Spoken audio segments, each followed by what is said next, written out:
खुशी कब मिलेगी। एक औरत अपनी जिंदगी से बहुत मायूस थी। किसी को भी उसके दुख का कारण नहीं समझ आता था, क्योंकि न उसके पास पैसों की कमी थी, ना उसकी पर्सनल लाइफ में कोई इशू था, और ऊपर से वो देखने में भी बहुत खूबसूरत थी। सब सोचते भला अब इसे और क्या चाहिए खुश रहने के लिए।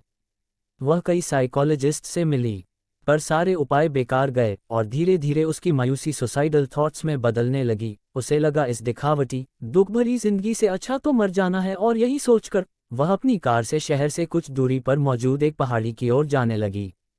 पहाड़ी पर पहुंचने से कुछ ही पहले उसे एक गांव के बाहर एक अधेड़ उम्र का आदमी दिखा, जो आवारा कुत्तों को रोटियां खिला रहा था। उसके चेहरे की खुशी और आंखों का संतोष देखकर उस औरत से रहा नहीं गया। उसने फौरन ब्रेक लगाया और गाड़ी से उतरकर उस आदमी के पास पहुंची और पूछा, आप इतने खुश हैं, मुझे खुशी कब मिलेगी। आदमी मुस्कुराया और बोला, अगर तुम मुझसे 6 महीने पहले मिली होती तो शायद तुम्हें मुझसे दुखी इंसान पूरी दुनिया में कोई नहीं दिखता। मेरे जवान बेटे को मेरी आंखों के सामने एक कार कुचलकर चली गई। उसके मरने के गम में मेरी जीवन साथी, मेरी वाइफ भी कुछ ही महीनों में दुनिया छोड़कर चली गई। महीनों तक मैंने मुंह से एक शब्द भी नहीं निकाला, एक जिंदा लाश की तरह इधर उधर घूमता रहा। लेकिन पिछली सर्दियों में जब मैं घर लौट रहा था, तभी मुझे लगा मेरे पीछे कोई आ रहा है। देखा तो एक छोटा सा पपी अपने नन्हे पैरों से मेरे पीछे पीछे चला आ रहा था। उससे पीछा छुड़ाने के लिए मैं जल्दी जल्दी अपने घर की तरफ बढ़ने लगा, पर वो मेरा पीछा छोड़ने को तैयार ही नहीं था।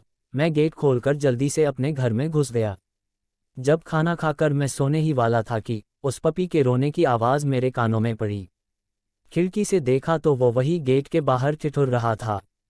मेरा दिल पसीज गया। मैंने एक पुराना कंबल उठाया और पपी को उसमें रखकर अंदर ले आया। मैंने फट से थोड़ा सा दूध गर्म किया और उसे पिलाने लगा। उसे जल्दी जल्दी दूध पीता देखकर अजीब सा संतोष हुआ मन में, और पता है मैं कई महीनों बाद उस दिन फिर से एक बार मुस्कुरा रहा था। मुझे लगा एक छोटे से निस्वार्थ कदम ने मुझे इतनी खुशी दे दी। आत्महत्या के कगार पर खड़ा मैं फिर से जिंदगी में रोशनी देखने लगा। उस दिन के बाद से ऐसा कोई दिन नहीं है जब मैंने कोई निस्वार्थ सेवा न की हो।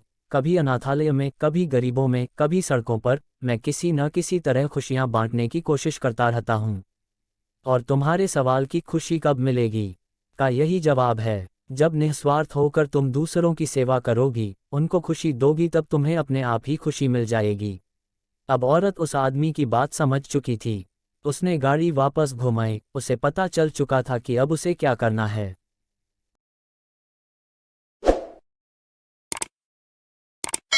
दोस्तों, आपको कहानी अच्छी लगी हो तो वीडियो को लाइक करें और चैनल को सब्सक्राइब